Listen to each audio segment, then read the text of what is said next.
ત્યાર પછી આપણે કાલે પર્યાવરણમાં પાઠ 10 છે કબડ્ડી, એમાં થોડુંક સમજૂતી છે એ મેળવી લીધી છે। ત્યાર પછી હવે આજે આપણે પેજ નંબર 76 ઉપરથી સમજીશું। એમાં આપણને બે વ્યક્તિઓની વાત આપેલી છે।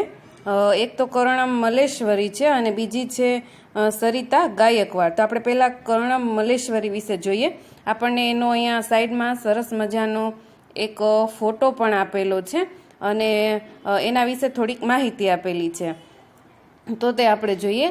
કર્ણમ મલેશ્વરી વેઇટ લિફ્ટર છે। વેઇટ એટલે વજન અને લિફ્ટ એટલે ઊંચકવું, પોતે વજન ઊંચકવું એવી રમતમાં તેઓ માહેર છે। તે ક્યાંની છે તો કે તે આંધ્રપ્રદેશની છે। તેના પિતા છે એ પોલીસમાં છે। મલેશ્વરીએ 12 વર્ષની ઉંમરે વજન ઊંચકવાની શરૂઆત કરી હતી। તેઓ જ્યારે એટલા નાના એટલે કે 12 વર્ષના હતા ત્યારે જ તેમણે વજન ઊંચકવાની શરૂઆત કરી દીધી હતી અને હવે તે 130 કિલોગ્રામ વજન છે એ ઉપાડી શકે છે। મલેશ્વરીએ આંતરરાષ્ટ્રીય સ્તરે 29 ચંદ્રકો જીત્યા છે।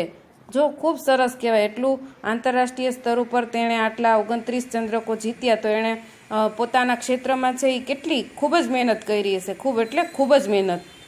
તેની 4 બહેનો પણ વેઇટ લિફ્ટર બનવાના પ્રયત્નો કરે છે અને પોતે છે એનાથી પોતાની નાની બહેનો છે 4, એ પણ જેવી રીતે આ કર્ણમ મલેશ્વરી છે વેઇટ લિફ્ટર, એવી રીતે એની બહેનો છે એ પણ આ પ્રક્રિયા આ રમત છે એમાં આગળ વધવાની કોશિશ કરે છે।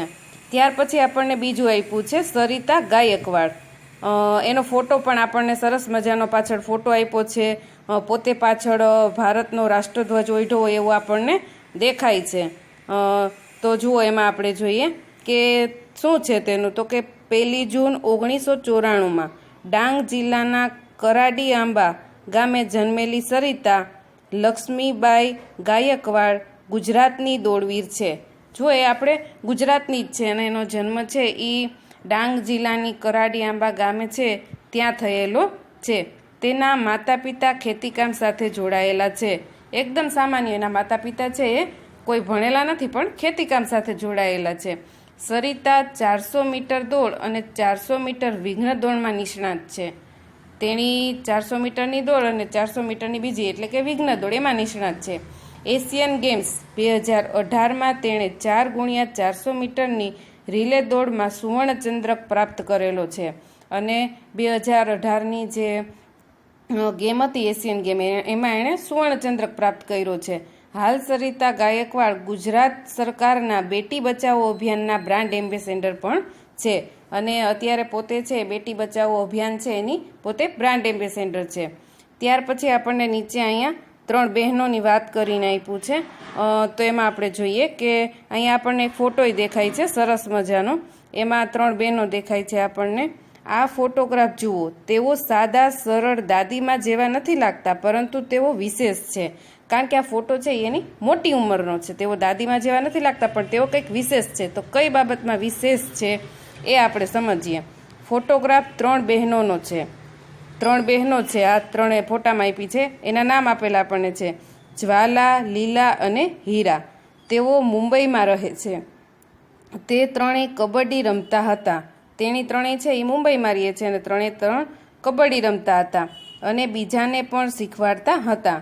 પોતે રમતા હતા અને સાથે સાથે બીજાને પણ શીખવાડતા હતા। જ્વાલાએ કહ્યું, જ્યારે અમે યુવાન હતા ત્યારે છોકરીઓને આ રમત રમવાની છૂટ ન હતી।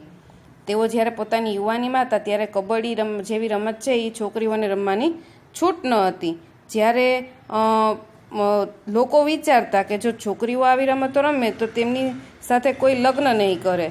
તેઓએ એવું પણ કહ્યું કે તેમને કબડ્ડી રમવા છોકરાઓના કપડાં પહેરવા પડતા હતા, તેથી તે લોકોએ છોકરીઓને આ રમતથી દૂર રાખી હતી।